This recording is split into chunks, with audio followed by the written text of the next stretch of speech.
আসসালামু আলাইকুম রহমতুল্লাহি ওবারাকাতু। এখান থেকে উপরে দেখতে পাচ্ছেন একটা বয়েসের আইকন দেখা যাচ্ছে। এই বয়েস আইকনটার নাম হচ্ছে বয়েস ক্লাব।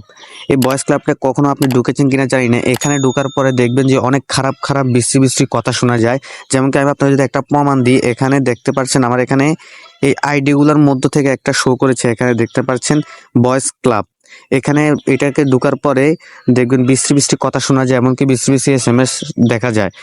এখন এখান থেকে আপনারা এই ভয়েস কলটা এখান থেকে রিমুভ করবেন কিভাবে এখান থেকে এটাকে চিরতরে একবার বিদায় করে দিবেন।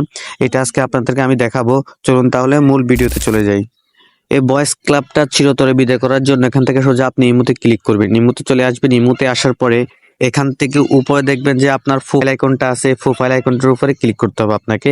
দেখুন আমি এখান থেকে প্রোফাইল আইকনের উপরে ক্লিক করলাম। প্রোফাইল আইকনের উপরে ক্লিক করার পরে এখান থেকে একটা অপশন দেখতে পাচ্ছেন, সেটিংস নামে একটা অপশন আছে। সেটিংসে চলে যাবেন। দেখুন আমি এখান থেকে সেটিংসে ক্লিক করলাম। সেটিংসে ক্লিক করা এখান থেকে উপরে দেখতে পাচ্ছেন ফাংশন নামে একটা অপশন আছে। ফাংশনের উপরে ক্লিক করবেন। দেখুন আমি এখানে ফাংশনের উপরে ক্লিক করলাম।